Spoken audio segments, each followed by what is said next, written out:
자, 이제 편지를 시작하면서 가장 먼저 무슨 말을 하는가를 귀 기울여야 할 때가 되었죠. 모든 편지에서 처음에 본인에 대한 정체성을 이야기하고 그 다음에 문안 인사하는 것을 제하면 첫 번째 나오는 것이 가장 중요하다. 그 말씀을 계속 드리는데 3절 말씀이 골로새 교회에 하고 싶은 가장 중요한 말씀입니다. 그럼 3절 한번 볼까요? 뭐라고 얘기하나? 우리가 너희를 위하여 기도할 때마다 하나님 곧 우리 주 예수 그리스도의 아버지께 감사하노라. 사도 바울이 로마에서 가택연금 당하고 그리고 감옥에 있으면서 가장 먼저 떠오르는 게 뭐냐? 거기에서 가장 먼저 생각나는 거, 골로새 교회 하면 가장 먼저 떠오르는 게 뭐냐면 하나님 아버지께 감사한다. 이런 마음이 생기는 겁니다. 그런데 이 골로새 교회를 떠오르는데 3절에 보시면 너희를 위해서 기도할 때마다 그랬습니다. 사도 바울은 로마에 있으면서도 끊임없이 기도의 사명을 감당했었죠. 자, 다시 한번 얘기해요. 사도 바울이 로마에 가서 인생 끝나지 않나요? 로마의 감옥에 가서도 인생 끝나지 않아요? 인생 언제 끝나요? 하나님께서 부르셨을 때 인생이 끝나는 겁니다. 하나님께서 부르시기 전까지는 사명을 다 하고 사는 겁니다. 사도 바울이 감옥에 있으면 인생 끝난 것처럼 나에게 어떻게 이럴 수가 있느냐? 내가 여기 와서 할 게 뭐 있느냐? 그러고 말 것 같지만 사도 바울은 로마에 있는 감옥에서도 끝까지 자기에게 주어진 사명을 감당했는데 그게 뭐냐면 기도했다는 겁니다. 아무것도 못해도 우리가 움직이지 못해도 할 수 있는 마지막 사명은 기도의 사명이 있습니다. 하나님 앞에 갈 때까지 우리가 의식만 있으면 우리가 어느 순간에든지 사랑하는 자녀들을 위해서 기도할 수 있고 가정을 위해서 기도하고 교회를 위해서 기도하고 사랑하는 사람들을 위해서 기도하고 기도의 사명만큼은 어느 곳에서든 할 수 있죠. 여러분, 사람들이 나를 구속할 수 있어요? 나를 얽맬 수 있어요. 나를 꼼짝 못하게 할 수 있어요. 여러분, 그러나 아무리 꼼짝을 못하게 해도 내가 기도하는 것을 어떻게 막아요? 유대인들이 그들이 전 세계에 흩어져 살면서 핍박을 엄청 받았거든요. 근데 유대인들이 전 세계에 흩어져서 핍박을 받았을 때 그 유대인들이 그 흩어진 곳에서 할 수 있는 것이 진짜 없었어요. 경제적으로 조금 이루면 그냥 뺏어가 버리고, 여기로 끌려가고, 저기로 끌려가고, 진짜 많이 끌려다녔거든요. 유대인들은 많이 끌려다니던 경험, 핍박을 받는 경험, 그래서 어느 순간에든지 여기서 저쪽으로 끌려간다는 그런 경험을 하다 보니까 유대인들은 삶에서 부동산을 안 가졌어요. 부동산을 가지면 땅이나 집이나 이런 걸 가지면 내가 어느 순간에 끌려갈 때 그걸 어떻게 처분을 못 하잖아요. 근데 내가 재산을 가지고서 부동산으로서는 해결이 안 된다는 걸 알았어요.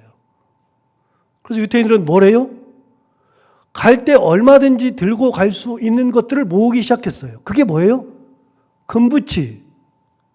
그리고 그거보다도 더한 것은 다이아몬드죠. 그래서 여러분, 전 세계의 다이아몬드의 가공 기술, 다이아몬드 원석을 캐내는 거는 이스라엘에서 나는 게 아니니까요. 그 다이아몬드를 가지고 깎아내는 기술, 그래서 최고의 상품으로 만드는 기술은 이스라엘이 90%를 가지고 있습니다.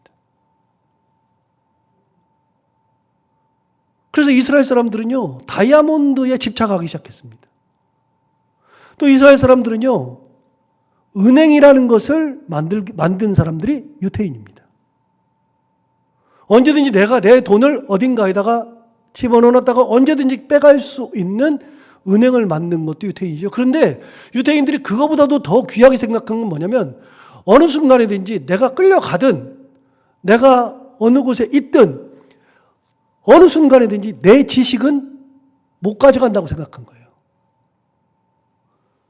그래서 끊임없이 자녀들에게 지식 교육을 시킨 겁니다. 교육을. 유태인들은 자녀 교육이 유별났습니다. 그거는요, 감옥에 있어도 못 가져가고요, 나를 꽁꽁 동여매도 그 지식은 가져갈 수가 없습니다. 여러분, 우리가 예수 믿는 사람들로서 어느 곳에 있든지 어떤 상황이든지 심지어는 우리가 하나님 앞에 갈 때가 되어서 죽을 때가 다 되어서 꼼짝 못하고 미움을 먹고 살고 아무것도 못해도 우리가 할 수 있는 사명 중에서 가장 귀한 것은 기도의 사명은 누가 못 가져가는 겁니다. 나에게 준 기도의 사명. 은혜로 하는 기도, 하나님을 바라보는 기도, 그래서 그걸 통해서 내 자녀를 살리고 가정을 살리고 사랑하는 사람을 살리고 교회를 살리고 하는 그 기도는 못 가져가는 겁니다. 사도 바울 가만히 보세요. 사도 바울이 지금 어디 있냐면 로마에 있어요. 로마는 자기 마음대로 돌아다닐 수 있는 곳이 아니에요. 가택연금을 한 2년 받았으니까 가택연금에 있으면서도 자기는 밖에 못 나가고 사람들이 오는 것은 받을 수 있었어요. 그때도 마찬가지였지만 감옥에 들어가서 있다가 나중에 감옥에서 순교하죠. 감옥에 있으면서도 사도 바울은요, 다른 거는 못해도 기도는 했습니다. 여러분, 골로새서는 옥중서신이잖아요. 그런데 여러분 뭐라 그러냐면 3절에 이렇게 얘기하잖아요. 우리가 너희를 위하여 기도할 때마다. 자, 빌립보서 1장으로 한번 넘어가 볼까요? 앞에 빌립보서 1장, 우리가 봤었던 빌립보서 1장에 자, 3절을 보시면 빌립보서 1장에서도 똑같았어요. 첫 번째 얘기가 뭐냐?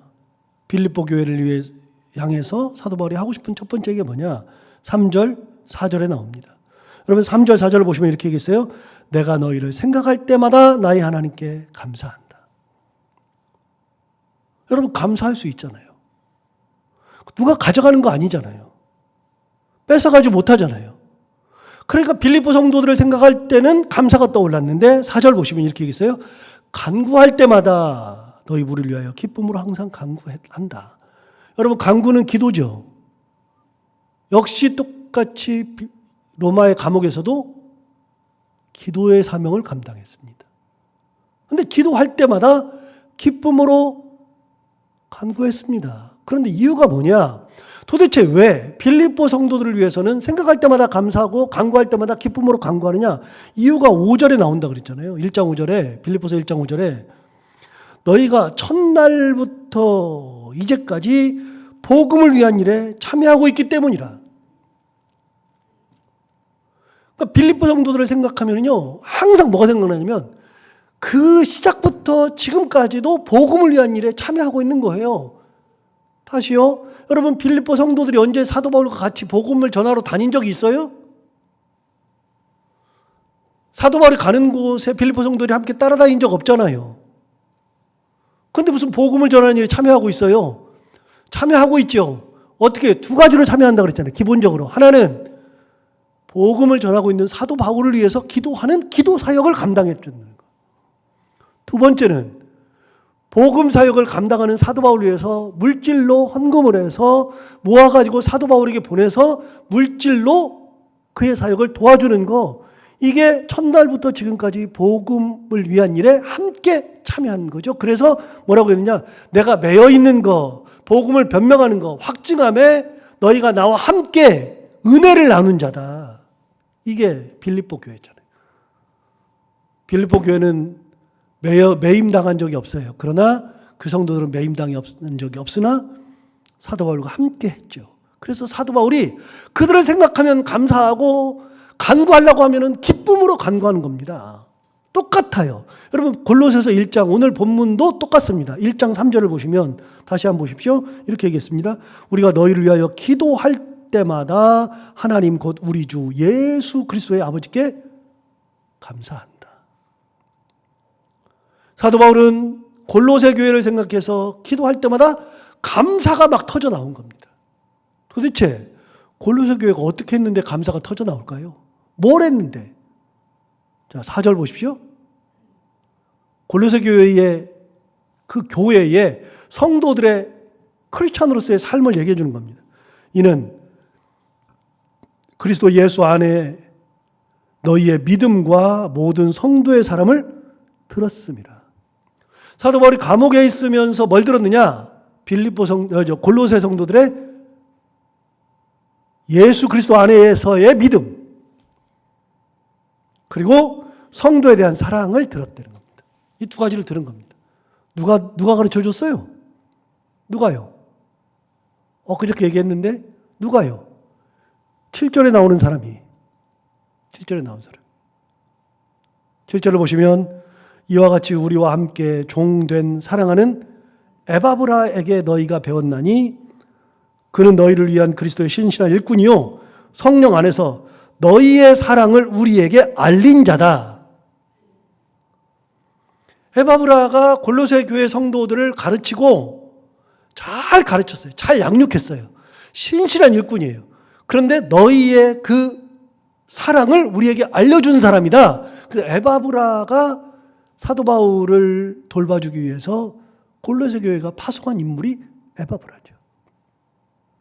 에바브라가 가르쳐준 겁니다. 뭘 가르쳐줬느냐? 빌립보 성도들의 예수 그리스도 안에서의 믿음과 너희 모든 성도에 대한 사랑을 내가 들었기 때문에 감사한다. 여러분, 여기서의 믿음이라고 하는 것은 그냥 우리가 말하는 그런 믿음, 그러면 쉬워요. 그냥 믿음 생활, 믿음. 그럼 쉬워요. 그런데 여러분, 이 믿음이 어떤 믿음인지 아시겠어요? 이 믿음은요, 초대교회의 믿음은요, 목숨을 내놓고 신앙생활하는 거예요. 언제 잡혀서 죽을지 모르는 신앙생활이에요. 죽지는 않아도 고난을 심하게 받고 매를 맞고 어려움이 있는 신앙생활을 하는 것이 이 믿음이에요. 그럼 예수를 믿으면서부터는 뭐가 따라와요?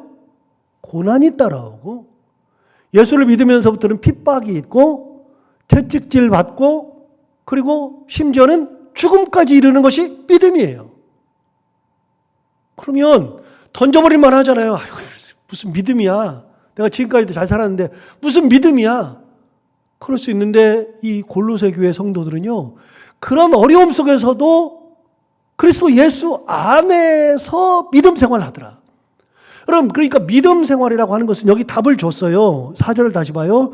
이는 그리스도 예수 안에 너희의 믿음이에요. 믿음이라고 하는 것은 내 의지로 뭔가를 내가 믿어야지, 그게 아니고요. 예수 그리스도를 바라보면 주님의 은혜로 믿음이 가는 거예요. 믿음을 내가 끌고 가는 게 아니라요, 주님을 바라보면 주님께서 나를 믿음의 길로 인도하시는 거예요. 그러면 고난의 길을 간다니까요. 복음서와 사도행전의 결정적 차이가 뭐냐면요, 복음서의 제자들과 사도행전에 나오는 제자들의 결정적 차이는요, 복음서에서의 사도들은, 예수님의 제자들은요, 나 살기 급해요. 나부터 살아야 돼요. 도망부터 가야 돼요.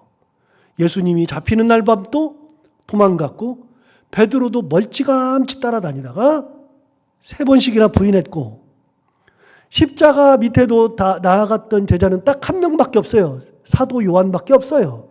그래서 예수님의 어머니 마리아에게 사도 요한을 아들이라고 묶어줬잖아요. 어머니 보소서 아들입니다. 그 다음에 사도 요한한테 뭐라 그랬어요? 보라, 내 어머니다. 그래서 아들과 엄마의 관계로 맺어줬잖아요. 그래서 사도 요한이 죽을 때까지 순교하지 않고 마리아를 모셨다고 말씀드렸잖아요. 어디서요? 에베소에서. 에베소에서 모시다가 거기서 마리아 먼저 돌아가시고, 그 다음에 사도 요한도 거기서 죽어가지고 마리아의 무덤도 에베소에, 사도 요한의 무덤도 에베소에 다 있어요.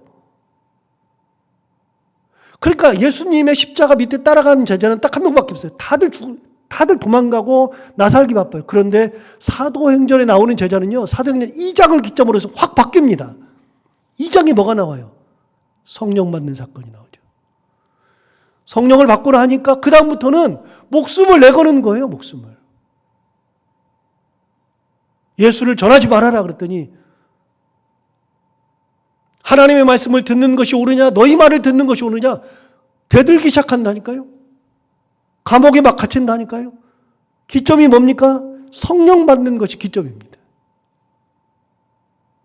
그러니까 여러분 순교의 길을 가는 거는 사실 순교의 길을 가는 것은 의지로 가는 게 아니고요.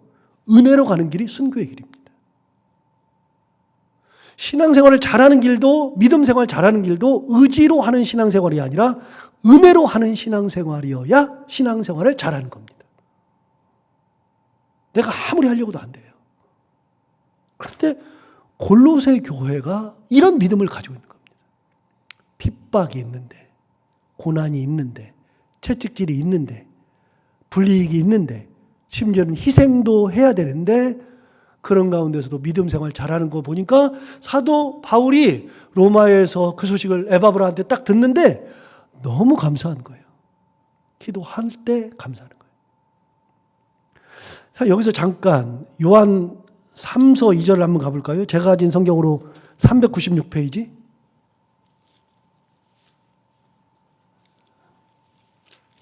(396페이지의) 요한 3서. 우리가 잘 아는 말씀입니다. 너무나도 잘 아는 말씀. 396페이지 보면 요한 3서 나오죠. 자, 요한 3서를 보면 이제 누구한테 편지하냐면 1절에 보시면 이제 편지 받는 사람이 나와요. 장로인 나는 사랑하는 가이오, 곧 내가 참으로 사랑하는 자에게 편지한다.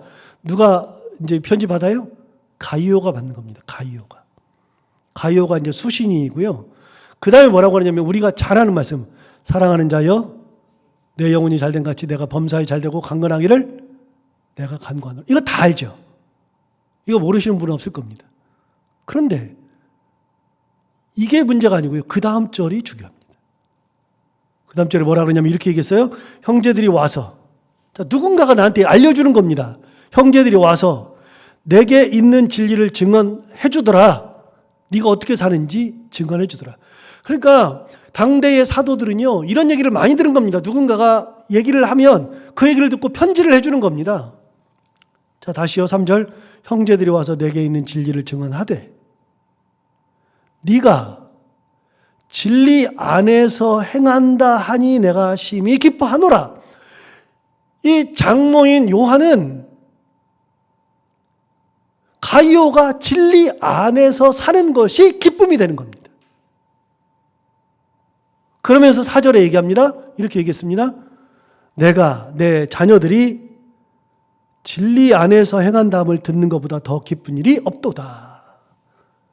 진리대로 사는 것이 가장 큰 기쁨인 거예요. 내 자녀들이. 자, 여러분의 자녀들을 키우잖아요. 우리가 자녀들을 키우잖아요. 그러면 뭐가 가장 기뻐요? 우리 자녀들이 잘 되는 것이 가장 기쁜 거지. 어떻게든 잘 되는 거. 어려움 당하지 않고 하나님의 은혜 가운데 잘 사는 것, 이게 가장 큰 기쁨이죠. 근데 당대에는 어떤 게 기쁨이냐면 예수 그리스도를 붙들고 사는 거, 사도들은 그게 큰 기쁨이었어요. 왜요? 복음을 전했는데 복음을 가진 사람들이 진리를 가지고 살아가는 거, 예수 그리스도를 붙들고 살아가는 것이 가장 큰 기쁨이었다. 자, 가이오를 향한 요한은 이게 기쁨이에요. 자, 사도 바울이 골로새 교회를 향해서 가지고 있던 큰 감사가 뭐냐?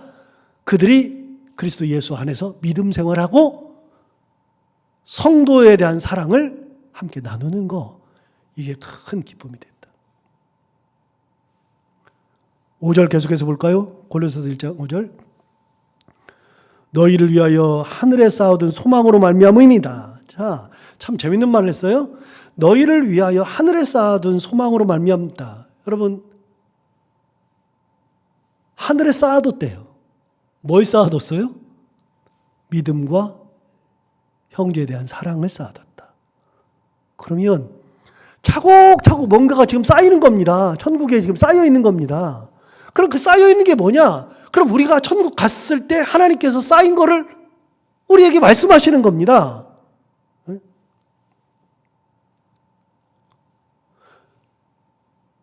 이제 은행을 생각해 보면 딱 답이 나오는데요. 은행에 이제 돈을 집어넣으면 돈이 막 쌓여 있죠. 차곡차곡 쌓이는 겁니다. 적금을 들으면 매달 10만 원씩 들으면 10만 원씩 계속해서 쌓이는 겁니다. 1년 지나면 120만 원, 10년 지나면 1200만 원 뭐 이런 식으로 쌓이는 겁니다. 그게 어디 안 가요. 그게 전부 다 내가 요긴할 때 찾아 쓰는 거예요. 이게 쌓아두는 거예요. 저는 이제 해외여행을 잘 나가고 그다음에 이제 성지를 하도 많이 가니까요. 거기다 쓰는 돈이 뭐 제가 뭐 제 돈의 대부분을 이제 성지 순례를 가느라고 다 쓰는데 그러다 보니까 비행기를 많이 타잖아요. 비행기를 많이 타고 이제 카드를 쓰면 카드가 이제 비행기 타는 마일리지로 적립이 돼요. 저는 이제. 그래서 이제 마일리지가 막 쌓여요. 마일리지가 쌓이면 쉽게 말하면 7만 마일이 쌓이면 유럽을 그냥 갔다 와요. 마일리지로. 돈을 내면 뭐 옛날에는 한 150만 원 내야 되는 거를 한 30만 원, 40만 원만 내면 그냥 그 텍스만 내면 그냥 갔다 와요. 그게 마일리지예요. 그게 어디 안 간다니까요? 여러분, 우리가 하늘에다가 저축해 놓는 게 있다는 거예요. 하늘에다 뭘 저축하느냐? 예수 그리스도 안에서의 믿음, 성도에 대한 사랑을 쌓아두는 거다. 근데 그걸 다시 봐봐요. 5절에 참 재밌는 표현을 또 해요. 너희를 위하여 하늘에 쌓아둔 소망으로 말미암는다. 여러분, 소망이라는 게 뭐죠? 소망이라고 하는 것은 내가 그걸 바라서 내가 갖게 되는 것이 소망이잖아요. 갖게 되는 거. 그럼 내가 천국 갔을 때 그 소망으로 쌓아둔 거를 내가 하나님으로부터 받는 거예요. 잘했다. 참 잘했다. 네가 그렇게 그런 어려움 속에서도 믿음으로 살은 거 잘했다. 네가 그렇게 어려운데도 사람들을 돌봐준 거 잘했다. 사랑으로 나눈 거 잘했다. 사랑으로 격려한 거 잘했다. 여러분, 우리가 천국 간다는 생각만 하는 게 아니라요. 천국 가는 거는 예수 믿으면서 가는 거니까요. 천국 간다는 생각만 하는 게 아니라 우리가 이 땅에서 살아가면서 믿음 생활했던 것들이 전부 다 뭐 한다고요? 쌓여 있다고요. 전부 다. 그러면 신앙생활 함부로 할 수가 없다니까요.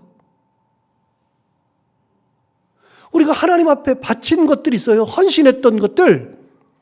그래서 몸으로 헌신하고 시간 내서 헌신하고 했던 것들, 그것들도 다 쌓여 있죠. 내가 어려운 형편에서도 헌금했던 것들이 다 쌓여 있죠. 사람들을 돌봤던 것들이 다 쌓여 있죠. 그래서 우리가 하늘나라에 갔을 때 우리가 쌓아둔 것을, 소망 가운데 쌓아둔 것을 하나님께서 우리를 보시고 계산하시는 거예요. 계산. 다시요. 하나님 앞에다 쌓아놓은 것은 어디 안 가요. 은행에다 쌓아놔도 안 가잖아요. 그래요? 아니요. 은행 망하면 쌓아놓은 거 끝이에요. 그래서 뭐 저축은행에다 넣은 사람 뭐 다 돈 잃어버리고 그런 것들이 몇 번 있잖아요. 그래서 정부에서 보증해 주는 거는 5천만 원까지만 보증해 준다. 그래서 만약에 어디다가 3억을 넣어놨다, 5억을 넣어놨다 그러면 그 은행이 망하면 정부에서 5천만 원까지만 보증을 해서 그냥 주는 거예요. 여러분, 은행도 망하면 못 받아요. 그런데 여러분, 하나님 앞에 쌓아둔 것은 어디 안 간다니까요. 제가 한 3주 전에 계속 제 머릿속에 들었던 게 뭐냐면요. 하나님은 안 띄어먹는다. 하나님 절대로 안 띄어먹는다. 하나님 내가 쌓아놓은 거 안 띄어먹는다. 여러분, 사도 바울이 얘기했습니다. 너희를 위하여 하늘에 쌓아둔 소망으로 말미암아 너희들이 믿음 생활하고 형제 사랑하고 하는 것을 내가 잘 안다. 이거 다 하늘에 쌓아둔 거다. 하늘에. 자, 그러면 누가 갚아줘요? 누가? 사도 바울이요? 사도 바울은 그걸 가지고 감사할 뿐이에요. 야, 참 정말 감사하다. 저렇게 신앙생활하니까 감사하다. 그렇지. 그런데 누가 다 갚아줘요? 사람이 갚아주는 게 아니에요. 이거는 하나님께서 갚으시는 거예요. 하나님께서 안 띄어먹으니까. 시화 때마다 가장 좋은 것으로 주시고 천국 갔을 때 그걸 가지고서 계산서 딱 내미시는 거예요. 자, 5절 다시 볼까요? 너희를 위하여 하늘에 쌓아둔 소망으로 말미암음이다. 그러니 곧 너희가 전에 복음 진리의 말씀을 들은 것이라. 복음 진리의 말씀을 들으면서부터, 진리의 말씀을 들으면서부터 너희들이 이렇게 한 거다. 6절. 이 복음이 이미 너희에게 이르매 너희가 듣고 참으로 하나님의 은혜를 깨달은 날부터 너희 중에서와 같이 또한 온 천하에서도 열매를 맺어 자라는도다. 복음을 들으면서부터 핍박 가운데서 믿음으로 살아간 거, 이게 열매로 딱 나타나는 거예요. 열매로. 주렁주렁 매달리니까 사도 바울이 그걸 볼 때마다 너무나도 감사한 거예요. 아, 나는 그때 뿌렸는데, 나는 그때 그냥 전도만 했는데, 복음의 씨앗만 뿌렸는데, 지금 보니까 믿음 생활을 얼마나 잘하는지, 형제를 사랑하는 걸 얼마나 잘하는지, 이게 열매가 돼가지고 다 주렁주렁 매달려 있는 거예요. 전부 다. 자, 6절 다시 봐봐요. 사도 바울이 이렇게 얘기했어요. 이 복음이 이미 너희에게 이름에 너희가 듣고 참으로 하나님의 은혜를 깨달은 날부터 너희 중에서와 같이 또한 온 천하에서도 열매를 맺어 자라는도다. 사도 바울이 이 얘기하고 싶은 거예요. 아, 골로새 교회가 너희들 참 힘들었을 텐데 복음을 들을 때부터 지금까지 열매를 맺으면서 하는구나. 참 신앙생활을 하는구나. 그것이 감사해서 이렇게 얘기해요. 첫 번째, 골로새 교회 성도들에게 하고 싶은 첫 번째 말이 뭐냐면, 너희들이 내가 에바브라 얘기 들으니까 너희를 잘 가르쳤던 그 에바브라가 신실한 일꾼이 와가지고 너희에 대한 것들을 나에게 다 가르쳐주는데 내가 들어보니까 너희들이 그렇게 하늘에다가 보화를 쌓아놓고 있더라. 그리고 열매를 맺고 있더라. 그래서 내가 너희를 위해서 간구할 때마다 얼마나 감사한지 모른다. 이게 골로새 교회에 하고 싶은 얘기예요. 이게 신학적 얘기를 하는 게 아니라 사도 바울의 마음을, 너희들 그렇게 사니까 잘한다. 여러분, 우리가 다 빌립보 성도들 신앙생활 했던 것과 같이 골로새 교회가 이렇게 살아가는 것 같이 우리의 믿음을, 우리의 사랑을, 우리의 헌신을, 그 모든 것을 하늘에 쌓아두고 열매 맺는 삶을 살아가는 우리 모두가 다 되기를 바랍니다. 기도하겠습니다. 하나님 아버지 감사합니다. 오늘도 귀한 말씀으로 우리를 깨워주셔서 감사합니다. 이 말씀 들은 것처럼 골로새 교회가 그랬던 것처럼 우리도 그리스도 예수 안에서의 믿음 생활, 성도들에 대한 사랑을 통하여 우리가 소망으로 하늘에 귀한 것들을 쌓아두는 삶을 살게 하여 주옵시고, 말씀을 깨달은 그 은혜의 날부터 열매를 맺어 자라서 하나님께 큰 상급을 받는 삶을 살아갈 수 있는 저희들이 다 되게 하여 주옵소서. 하나님 아버지, 우리가 얼마 살지 모르지만 이 땅을 살아가는 동안에 그 은혜를 붙들고 살아가게 하시고, 하나님의 말씀 붙들고 살아가며 열매 맺고 하늘에 귀한 보화를 쌓아두며 살아갈 수 있는 저희들이 다 되게 하여 주옵소서. 하나님 아버지, 오늘도 하루를 살아갈 때 이 말씀을 기억하며 살게 하여 주옵시고, 해야 되는 것들을 기쁨으로 감당하고 만나는 분들과 함께 웃고 행복한 하루가 되게 하여 주옵소서. 감사하며 예수님 이름으로 기도하옵나이다. 아멘.